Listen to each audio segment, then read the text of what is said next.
Michael Yang, as you might recall, is the managing director of Comcast Ventures. And he has invested in companies such as Alkaloid, Healthline, and Body Media prior to their acquisition by Jawbone. Please welcome Michael Yang and Robin Thurston.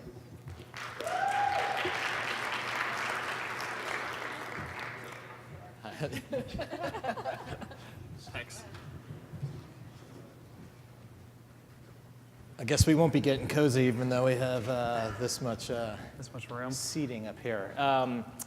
So it's a great honor for me to have this chance to chat with Robin on behalf of all you guys, and I'll try to channel as many questions from the group as possible. Given that we're all here talking about fitness tech, what you have here is actually somebody who's made it, right? He's started a great company, had a successful exit, and continues to do great stuff. So what I'd hope to do today in this conversation is really kind of get the Hollywood story behind the story on Robin and MapMyFitness. Why don't we kind of start back at the roots? Robin, tell us a little bit about yourself and how you came to start the company many years ago. Yeah, it has been a while. We started MapMyRun and MapMyRide back in mid of 2006. A little bit of history on me. I was a professional cyclist when I was younger and have always been in and around and involved in cycling. And I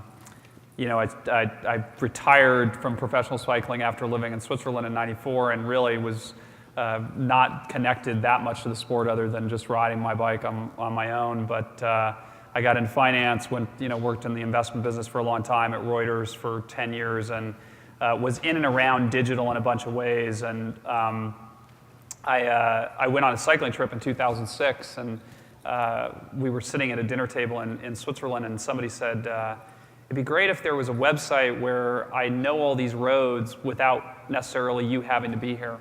And I was like, yeah, I don't think anything like that exists. There's like tour books and there's cycling guides and things like that, but nothing that like aggregates, from a crowdsourcing perspective, routes. And that's really where the genesis, came from.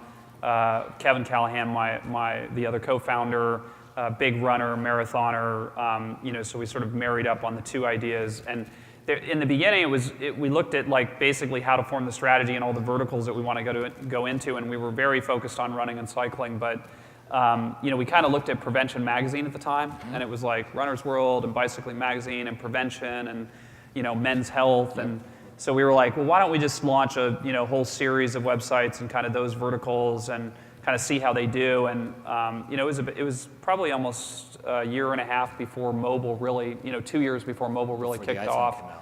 And we had two of the first 200 iPhone apps with MapMyRun and MapMyRide. And I'll never forget because we were in this Android contest like in the spring of '08, and we finished like in the top 10 or something like that. And we were like kind of bummed out. We were like, we don't know how big this mobile thing's going to be. And there was like it was kind of an okay app, and the GPS died, killed the battery really fast. And then we were like, we pivoted quickly and we're like, let's get an iPhone app out. And we got MapMyRun done in July. And at first, honestly, it was kind of a little like a sputter. Like it was like a little bit of increase from the website registrations, but it wasn't like this big thing. And I'll never forget, a friend of mine called me on November, I think it was 4th of 2008, and he goes, have you seen the New York Times today? And I was like, no, I haven't. And he goes, you should get the New York Times, the Wall Street Journal, the USA Today, and Barron's. And I was like, okay. And he was like, flip it over, and I pick it up and look on the back, and it was the big AT&T ads, and MapMyRide got featured in there. And we had like 400,000 downloads in a week, but there were still a lot of problems in the early days. Like battery was a big issue, and there was lots of stuff on the operating platform that we were still working through, and people would perceive issues with the app, even though they might have been challenges with the hardware. And so we rose up through that. We took a Series A funding very early on from Austin Ventures and moved the company. We still have a pretty big presence in Denver, about 30 people, but we moved the company to Austin, where the big majority of people are now, about 100 people, and sort of grew up through that. Did a couple of rounds of financing over the years, and mobile obviously was the big catalyst to turning into a real business. We we tried a lot of different things along the way around different monetization things, and I can talk about that some more. But it was really, the reason that Kevin Plank and Under Armour and us got together was because it was, I think there were very similar missions, right? Like MapMyFitness was really dedicated to kind of helping people get better in their fitness every day, and Under Armour's mission is make all athletes better. And so that marriage, I think, was really why the acquisition came about. Not to mention that Kevin was a dedicated MapMyRun user, which really helped the conversations. But we ramped up. Today we're about 32 million users and growing about 1 million users a month, and just seeing tremendous growth as the platform continues scaling out and we build more services around it. Great. So that's the treetop. So I'm going to go back and I want to drill down on a few things along the way. So when you first started, why was there a different version for run versus ride, and then there was walk and dog walk and all that kind of stuff? What was the thinking back then, and how did that play out between web and then app? Yeah, I think we didn't want to get too married to almost what I call one vertical, because we wanted to be really authentic in each sports vertical. And so a lot of the people we saw in the space that were kind of creating one domain, they were having a hard time getting traction maybe in a, whether it be, the gym or it be in a specific vertical. And we felt like by having all these distinct properties, even though there were a lot of similarities in the architecture, that it was an easy way for us to be authentic in each category and sort of put even teams of people from a development perspective on those to sort of differentiate some of the things we're doing. Today still there's big overlap on the core MapMyFitness apps on functionality, but there's little tweaks. Like if you're in MapMyRide, we're going to show you bike rides instead of runs, and we're going to show you in MapMyRun pace versus speed, and just little things like that make the experience really good for that vertical. And then the social presence around it was a reason too. When in these verticals, when you aggregate, in our case, 7 million cyclists or 18 million runners in one place, they tend to talk about the same thing, share a lot of similar sort of emotions around the category. And that, I would say that hasn't changed, and I would say it hasn't even changed with Under Armour. I mean, I think we're trying to think about how do we address some of the other categories, but and then there was a business side of it too, which was we felt like there was an opportunity from an advertising perspective to hit some of the verticals.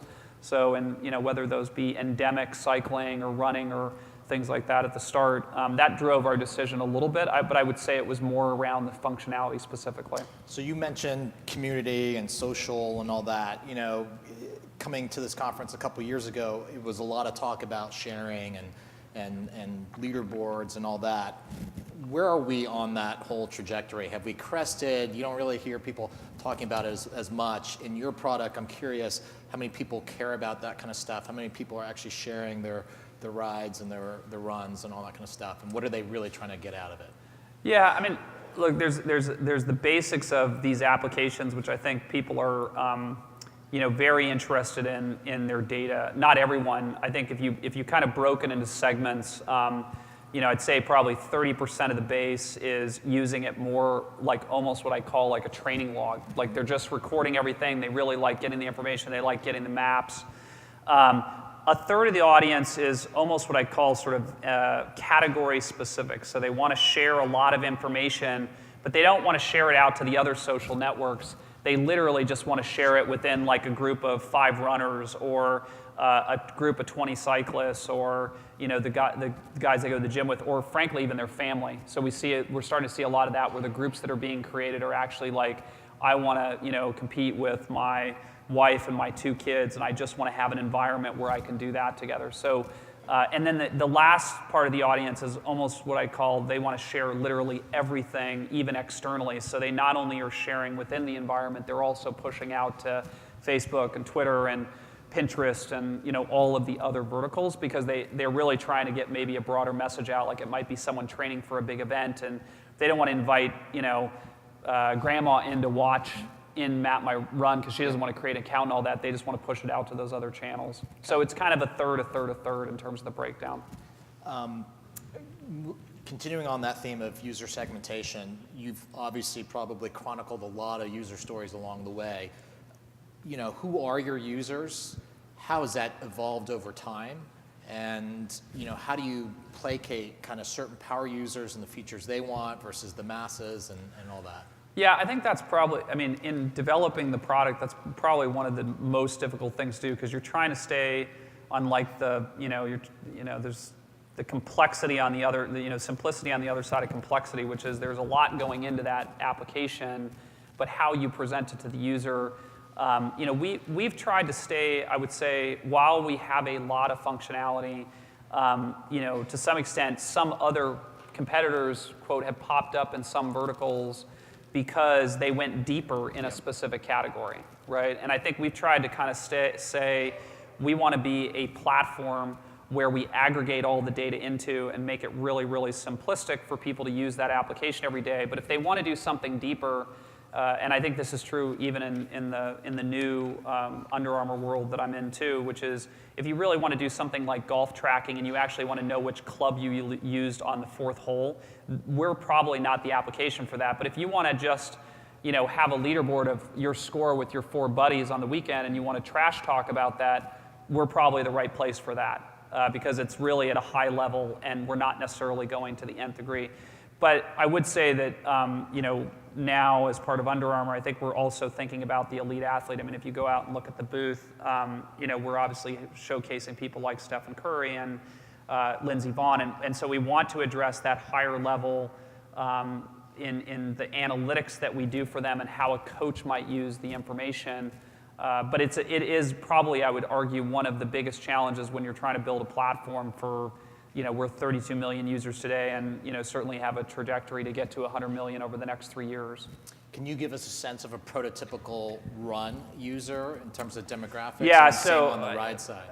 Yeah, I mean, typical runners like 31 years old, actually split more female. So, there's our audience is 54% female, 46% male, which has actually changed a lot over the last couple of years. I mean, I think that's probably one of the interesting trends. Like when we started the company, we were probably 75% male, and that we've seen a massive shift in the use of technology from a demographic perspective, and also from an age group perspective too. Like I think that's, it's broadened a lot. But so the runner's probably 31-year-old.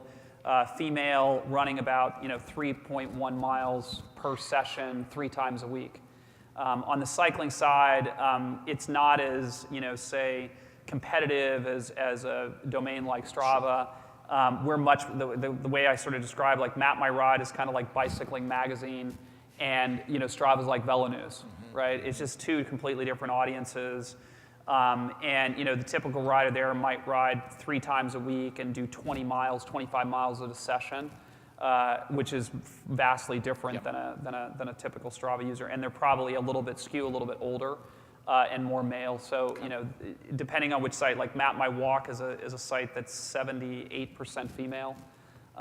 So a lot of, you can kind of see even vertical to vertical how different the demos are. So over the last few years, as kind of devices and trackers and things have proliferated, how tempting was it for you guys to contemplate moving beyond just the app, be it web or phone, to kind of getting into the hardware space, and where do those conversations ever go internally? Yeah, I think that the challenge, hardware has the word hard in it, I think for a reason. There's a lot that can go wrong. For those of you, I'm sure, doing hardware in the room, you know better than anyone. I think that we always felt like there was a big opportunity to be essentially the software platform. So we built out a pretty extensive set of APIs and SDKs that device manufacturers could plug into to get data on the platform and help them get visibility. A lot of the we have partnerships with all kinds of people across the space, Timex and Garmin and a whole bunch of other people. And I think we just felt like there were so many people out there trying to do hardware in a unique way that it was probably better to plug those in and connect them through a single platform, knowing that a lot of athletes are even multi-sport athletes, and they're maybe one day they're running, and the next day they're riding, and the next day they're swimming, and how do you aggregate and get all that stuff into one place? Because there really isn't, in the sports and fitness vertical, a solid platform that connects all of those devices.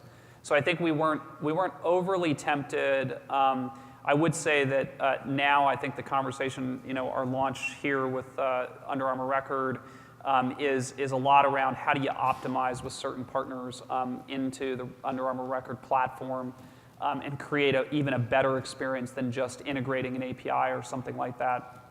Almost where you're taking data off the platform and putting it back on a device in real time, things like that are really optimized experiences. So, Under Armour has a history. They started with a heart rate strap called A39 that was actually originally built into a shirt that was for the NFL Combine. And so I wouldn't count us out, but I think it will be through major partnerships and will be the platform, or goal would be to be the platform in these sort of distinct verticals. So I want to go back to Record because I think you kind of gloss over it quickly, but for the benefit of the audience, what was that announcement today? And what does it position you and Under Armour kind of in this health and fitness data platform kind of space that's starting to evolve with others trying to also do the same thing?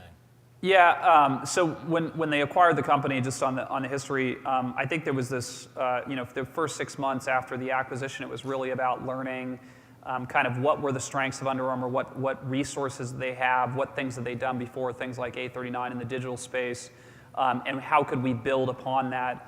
And so we took the MapMyFitness platform today, that was all rebranded to being the Under Armour developer platform. So it's all the APIs and SDKs that the foundation is built on has been moved under that development environment.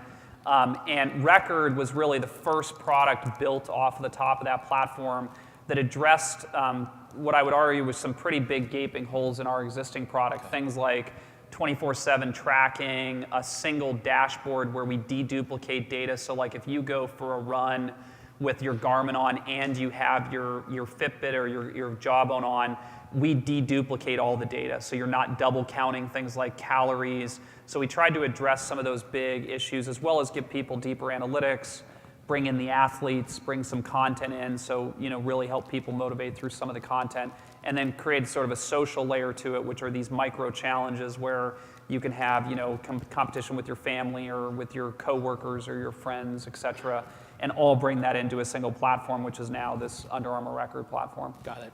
So tell us how Under Armour acquisition came to be. I think when that news got announced, a lot of people were shocked and awed and also very happy for you. Probably people wouldn't have thought they would have been the natural acquirer. So what happened there? You alluded to Kevin being a power user, but yeah, he just pick up the phone, he called you, he emailed you. How did that come about? Yeah, they had been doing a little bit of work in Silicon Valley just on what was happening in the space, and had a really talented guy, Rob Woods, who was out there in San Francisco, kind of exploring companies and looking at the space. And Kevin, he's very, ambitious is maybe not the right word. More than ambitious. And he had been using MapMyRun, and he basically just literally called me directly. First conversation we had, we were on the phone about an hour and a half. We talked a lot about their mission and where they were directionally going. To be frank, I did not know a lot about them. I had some product. I mostly used their, college shorts and shirts in the gym. Having been a cyclist, they're not in the cycling category.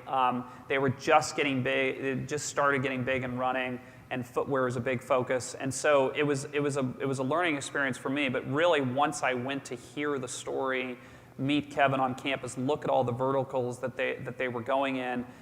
It just seemed like such a natural fit because really they're an innovation company through product, and to the extent that where everything's moving, everybody in this room is involved in it, is technology is kind of the new frontier of innovation in all of these categories, and it was really natural for Under Armour to be part of that, and I think that's why Kevin saw such a natural fit.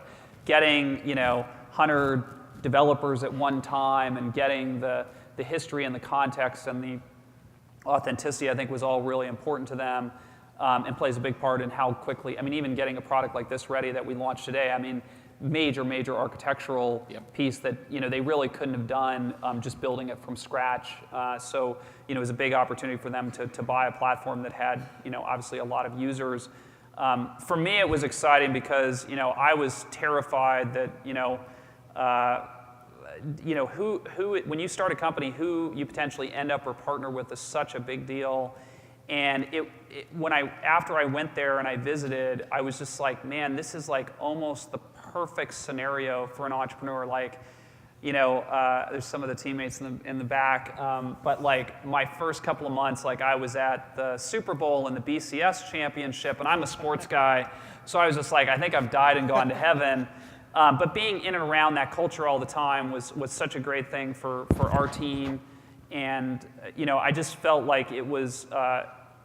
Really also from, I would say, the user perspective. So like there's a lot of places and things that can happen to companies, and I've always felt very responsible for the user information that we have and what we're potentially going to do with that, where we're going to hopefully craft and help people what they do in their daily activity life.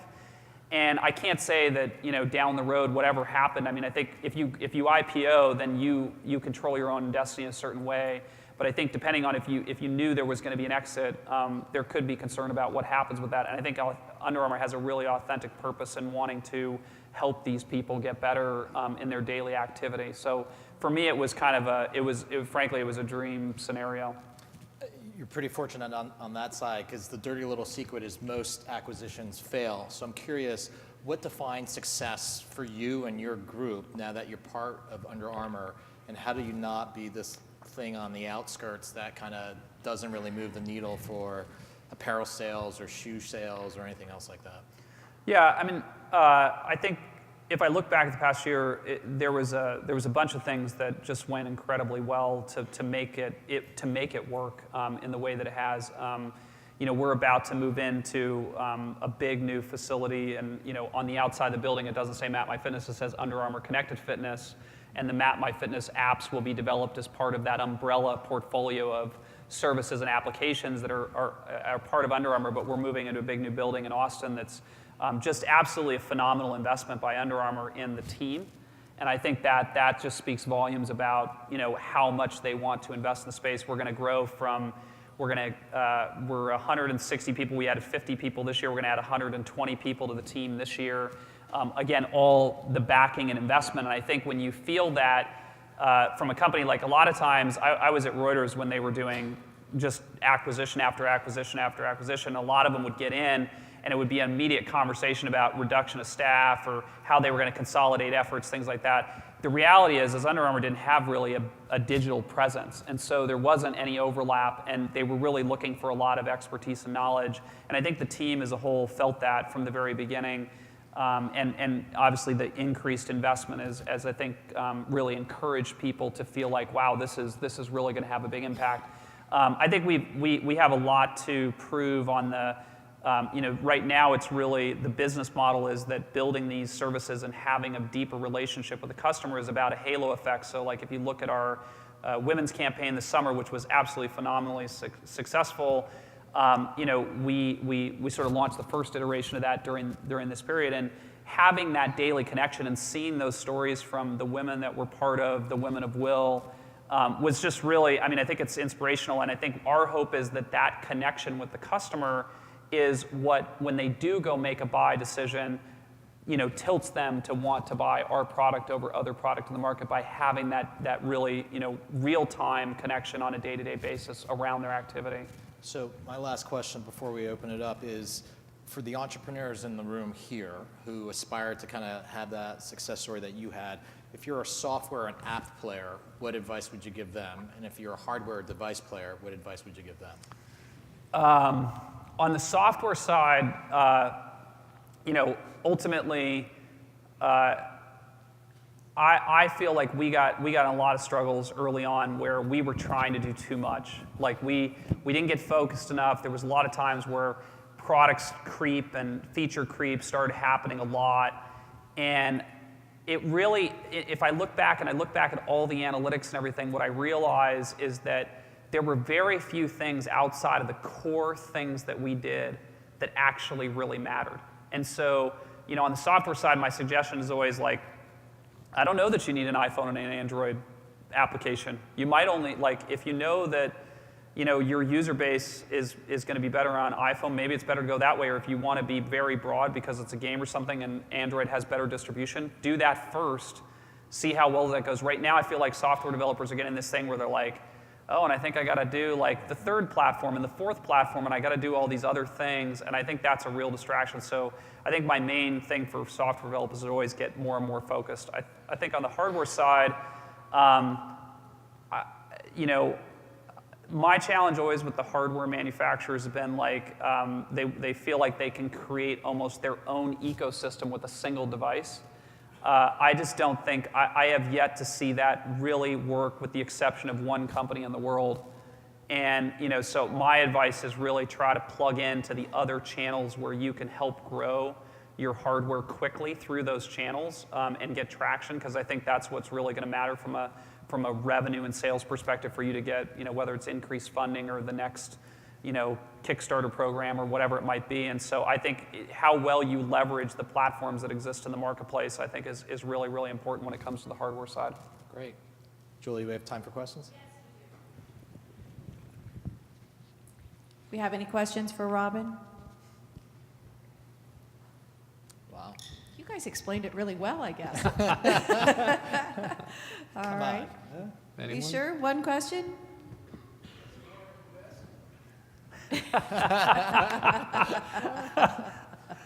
There you go. All right. The question would be, I'm not familiar with Record or what its function is. Yeah. How does it interact with the recent announcements from Apple and Google on their health databases? Yeah, so we're fully connected in with, Google and Apple have been big partners and will continue to be for the platform, and we invest a lot of time and certainly will in things like the watch and Gear Fit and others to make sure that from a consumer perspective that they can get that data in any one of those channels that they want. I think the big distinction with Record and the platform that we're building is that the intention is that it truly is a social platform that really aggregates all that data. I don't think HealthKit or Google Fit are trying to be the social hub for where all that fitness takes place. So, things like the challenges that we have going inside the platform, and especially as we get deeper and deeper into the verticals, with team sports specifically, as I mentioned, soon there will be things like track your golf scores in there and things of that nature, and connecting to all those distinct devices as well is really important to us. So I don't think Apple or Google are going to necessarily go after some of the deep verticals in sports and fitness that we'll try to address within the application to be very, very broad spectrum in sports and fitness. Yeah, so with all the data that's out there, and obviously, MapMyFitness has a ton of data, Under Armour has a ton of data. There's a lot more data and different biometrics data being used to drive insights, and there's the opportunity to do more of that. What is Under Armour or MapMyFitness looking at in addition to some of the traditional metrics they've been tracking through perhaps partnerships or even through maybe a natural fit would be Under Armour creating some wearable clothing and product that might fit in. So what do you see as the next hot areas for Under Armour to be moving into with some of those metrics? I would argue it's anything related to how to improve performance, right? So I use a recent example of a study that we were reviewing. And I can almost say this in real time, real world experience from my cycling career is that in endurance events, as an example, measurement of hydration alone accounts for 20 to 30% of the deterioration in performance, maybe even more in some cases depending on how dehydrated, but let's say you're approximately hydrated 25% at the end of a long endurance event, whether that's a marathon, half marathon, a century ride, or a bike race that lasts for, call it 2.5, 3 hours or more. And if you knew in real time exactly the content, the electrolyte mix, the exact moment you should be drinking and the quantity that you should be drinking, and you knew that at all moments and even had that program from a audio perspective or whatever it might be, that you were really reminded to do that. The prediction that I made actually when the very first executive meeting I was at with Under Armour was I said that in every endurance event in the world, every endurance major event in the world, the times will be broken in the next 10 years for that one reason alone, which is that hydration is something that's going to be cured, so to speak. Like there is going to be a point where hydration is not going to be the issue that it is today. And I think any data that, again, corresponds to that type of analysis that's going to help us in real time to be able to do that, I think is something on our radar. We're very interested in partnerships that bring those worlds together. So anyone working on those devices and bringing in a platform is important, we think, for making that happen in terms of over the next 5 to 10 years. Great. Yeah. Thank you very much. Appreciate it.